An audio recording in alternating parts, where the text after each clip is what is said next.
I've never felt comfortable in crowds. They are unpredictable and highly charged.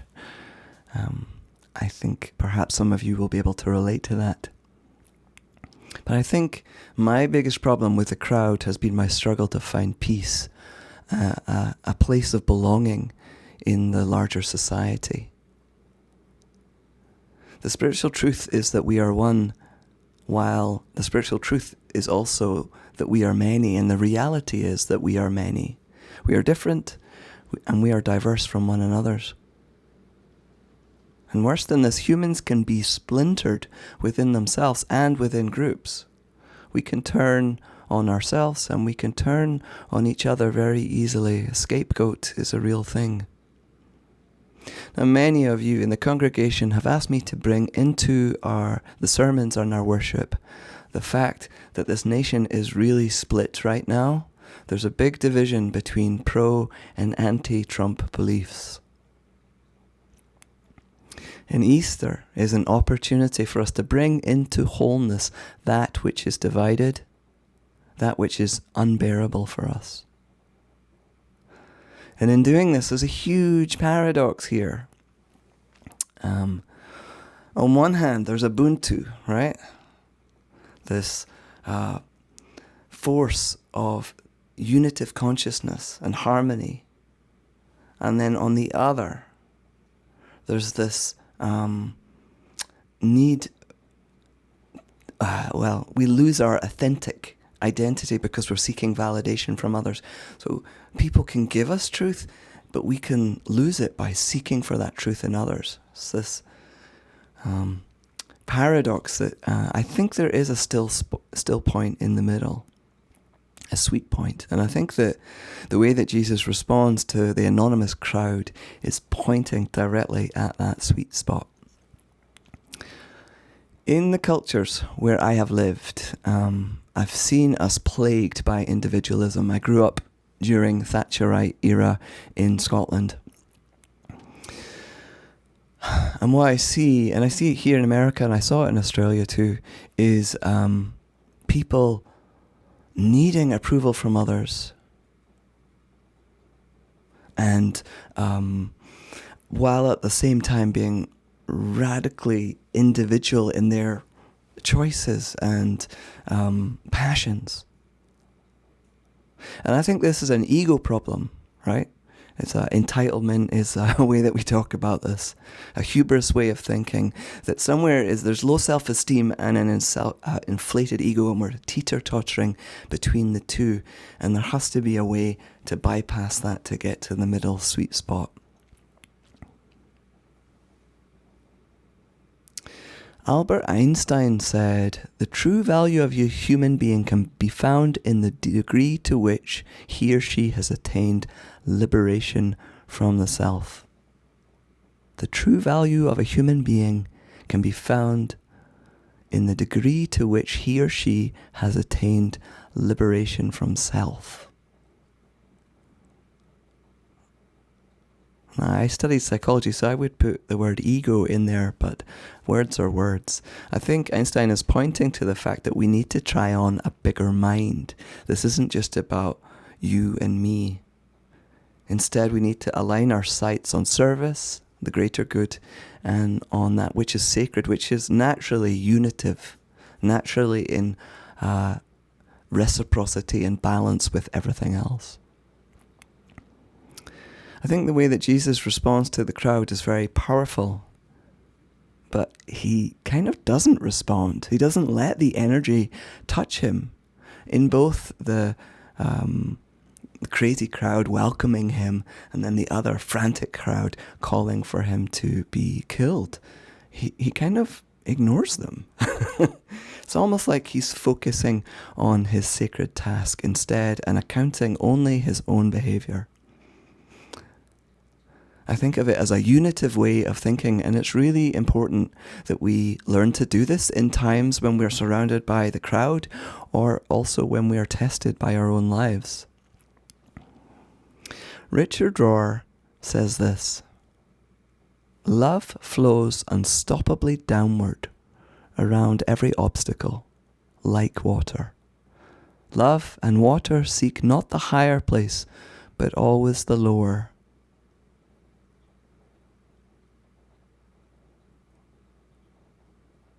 Humility is how to navigate the crowd, and humility is also how to navigate our times of trial. I've got a really lovely quote on this from the master Lao Tzu. Let me get that up for you.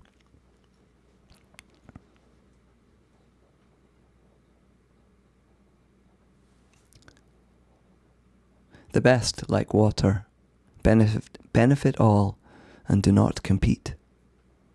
They dwell in the lowly spots that everyone else scorns, putting others before themselves. They find themselves in the foremost place and come very near to the Tao. In their dwelling, they love the earth. In their heart, they love what is deep. In personal relationships, they love kindness. In their words, they love truth. In the world, they love peace. In personal affairs, they love what is right.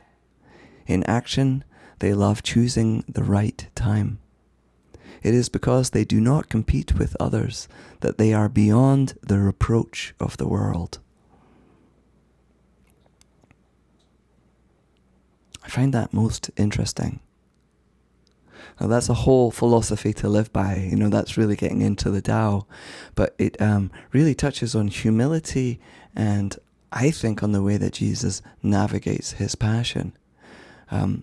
Richard Rohr and others from the Center for Contemplation and Action often quote this passage from Philippians, which I think is, getting to that thing about water and the Tao. Let the same mind be in you that was in Jesus, who, though he was in the form of God, did not regard equality with God as something to be exploited, but emptied himself, taking the form of a slave, being born in human likeness. And being found in human form, he humbled himself and became obedient to the point of death.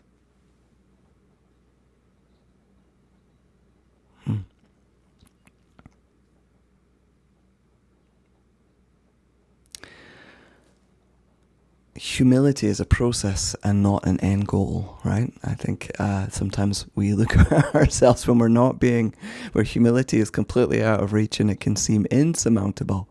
One of the people I learn about humility from is Saint Teresa of Avila, and Caroline Miss is one of the people who's taught me about her. Caroline Miss is quite a grumpy teacher, and she's always telling people to humble up. But Teresa of Avila would say that hubris, or your pride, gives the spirit of evil a free pass to run amok through your life. Here's a quote from St. Teresa. Humility must always be doing its work like bees making honey in the hive. Without humility, all will be lost. The problem is sometimes our ego gets in the way. Usually because we're on that teeter-totter, it's overly inflated, or we're undermining ourselves with the tragic victim story that we tell. These voices within us are super powerful and take us out of the precious moment, and they take us into the ego narrative of who and what we think we are. And in the blink of an eye, we have turned our back on what is possible, what is becoming, and instead we are looking at a tunnel of our own thoughts, keeping us small once again. Now, I'm not denying that we have lives and egos. We're meant to have names and stories. These are very powerful. But within our story of our lives, no matter how dreadful the circumstance, we need to make space. God's transformation and healing is present and waiting for us in the wings to bring peace, to bring wholeness and acceptance to that which we cannot heal and find peace with. So I'm going to sing about this because I've been talking for a bit and I want us to have a break. We're going to sing a lovely song by my friend Alana Lewandowski, which just fell off the music stand.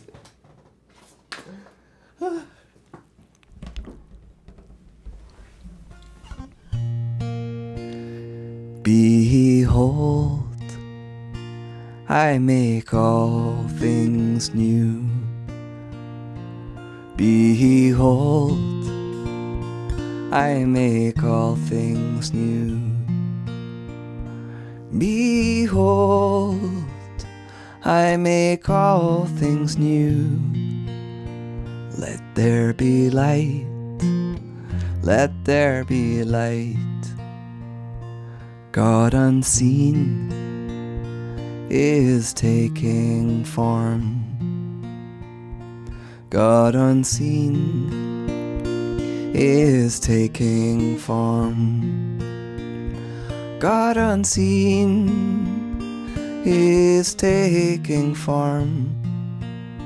Let there be light, let there be light.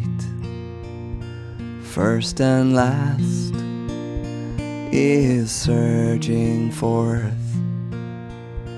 First and last is searching forth. The first and last is searching forth. Becoming life, becoming life. Behold, I make all things new. Behold, I make all things new. Behold, I make all things new. Let there be light, let there be light.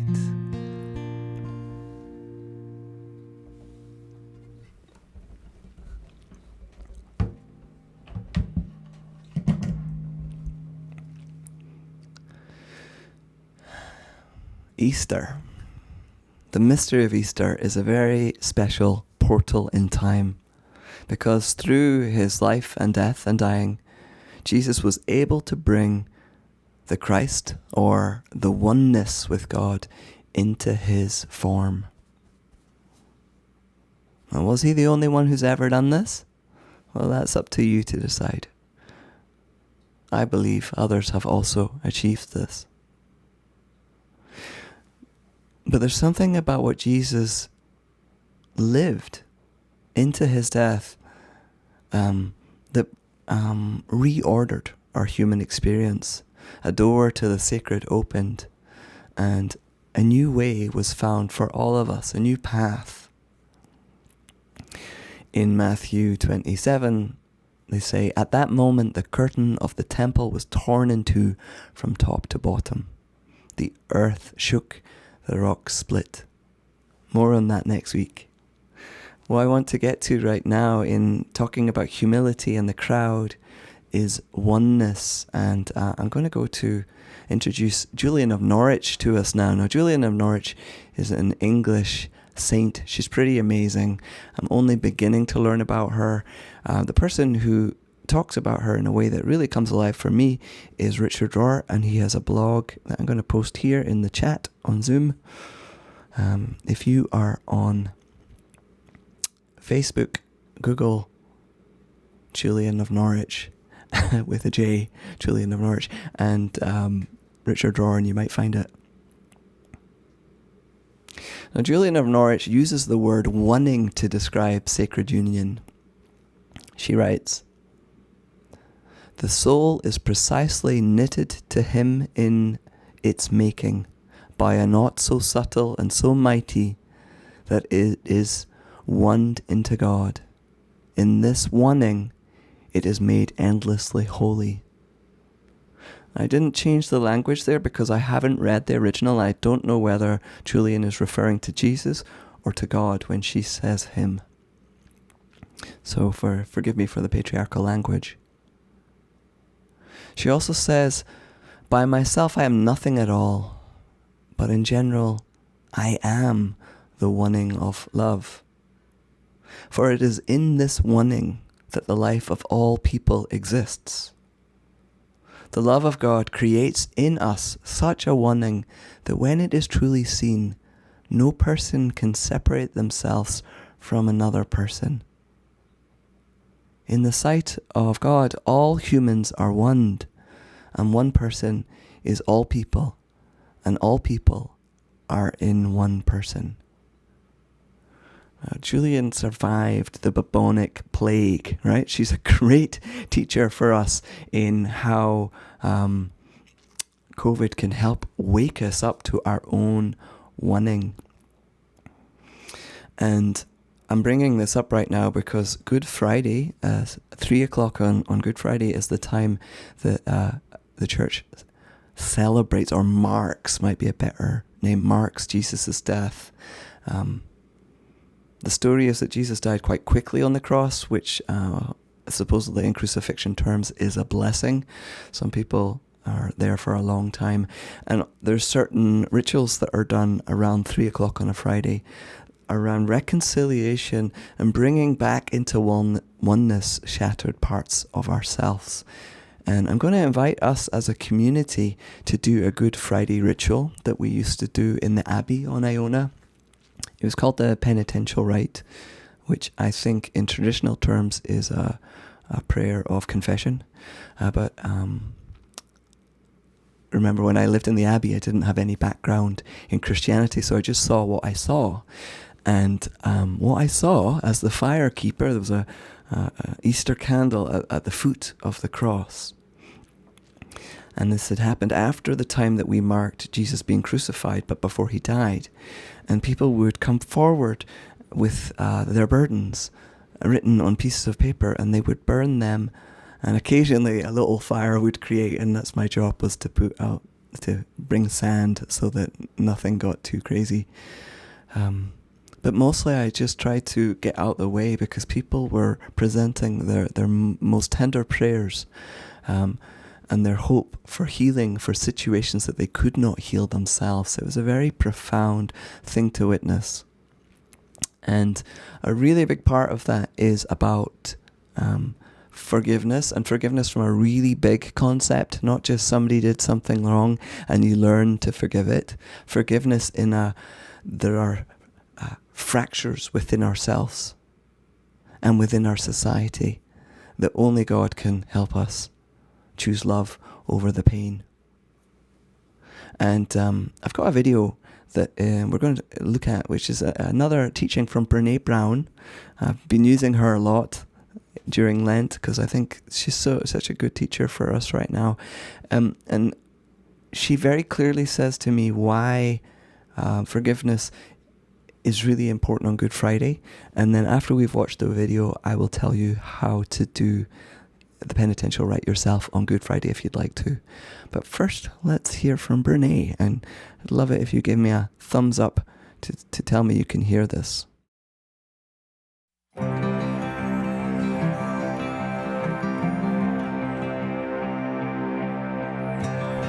Do we have to die to live? Oh yeah.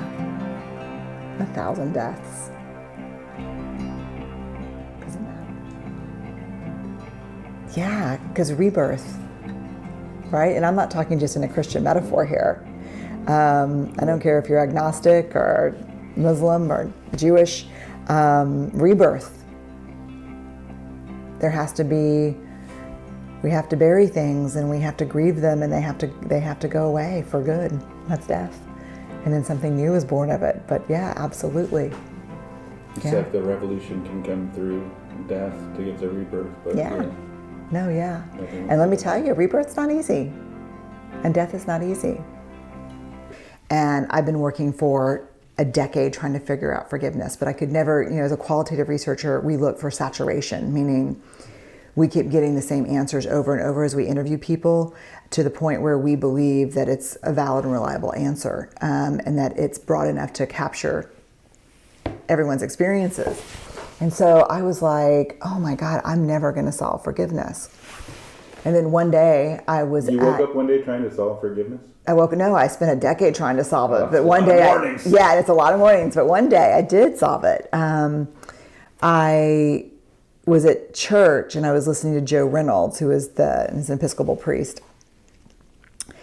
telling stories about forgiveness and his experience doing pastoral counseling.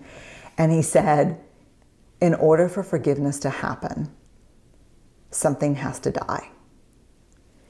And I was like, I literally put my hand over my face. I was like, oh my God, the one concept or construct that I had left out that it was the reason why forgiveness was never whole in my work was grief. The reason why forgiveness is so hard is because in order for us to forgive, something has to die and we have to grieve something. And so I went back into the data, had a couple of doctoral students with me, and we started looking, and it was the grief all through. It was the grief. It was, he was telling the story about a couple where the guy had an affair, and they knew that one of them wanted the marriage to end, but he couldn't let go of the shame, and she couldn't let him let go of the shame, and she couldn't let go of the rage. And, Joe just said, you're going to have to bury and kill off this marriage as you know it today, and grieve the loss of what this was in order for something new to be born. It's not ever going to be the same again. And I have goosebumps telling it. And when I went back, and even if it's forgiveness of someone you care about says something really hurtful about you, you have to bury the idea that that person doesn't have the capacity to hurt you, or that wouldn't hurt you. And then something new has to be born. And maybe it's deeper and richer and more beautiful, or maybe it's not going to be born, and maybe there's just a death and a loss. But the people who've truly forgiven, and then what was crazy, I don't even write about this in the book, but what was crazy is the Tutus, Archbishop Tutu and Reverend Tutu, his daughter, sent me an early copy of their book on forgiveness. And I'm reading it on a plane, and they sent it to me, I think, because they quote some of my work about shame. But as I'm reading it, I'm like, oh my God. They don't say something has to die, but they talk about the grief that's inherently important in forgiveness.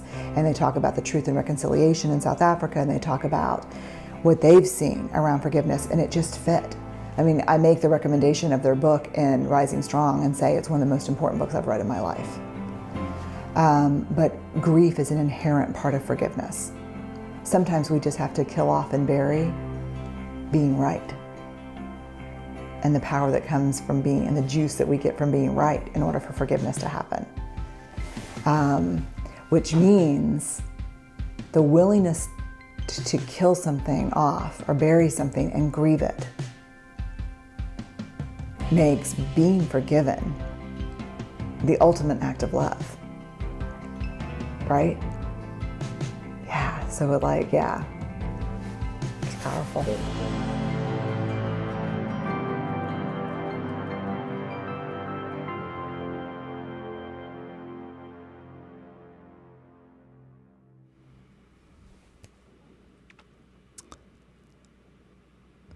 Perhaps you can see why this work of forgiveness is so important for social justice, for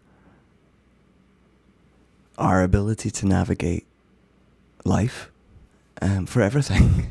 For everything. Forgiveness is huge. Bringing into peace, finding peace where there is no peace. And Good Friday is a very important time because it can help us carry through death into resurrection and wholeness, parts of ourselves, parts of our own wounding as a society. So I've pasted into the chat the webpage, the secret webpage. It's simondevoyle.com/Suquamish. And that video is there, and also this following suggestion for a Good Friday ritual, which is at 3 o'clock on Good Friday. I invite you to think about something in yourself, in your own story, in society that you cannot find peace with.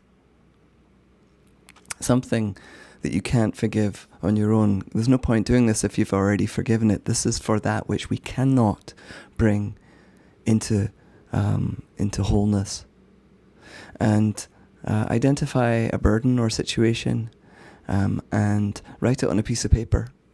And I suggest you either place that piece of paper in the ocean, in the water, into the earth, or burn it in a candle and release that and ask Christ to take your cross with him into resurrection. And we'll pick up that piece again later with Easter Sunday. I'd like to close with a prayer that I've used before. It's by Rev. Kaja Dusa. Forgive me if I pronounce your name wrong, Kaja. Dear God, you transform all that is before you, so that at the touch of your grace we are never the same. Dear God, you illumine, you bring light to all people, light to the nations, light to our hearts, light on your way. Dear God, we pray for your Spirit to transform, illumine, and bless us. Amen.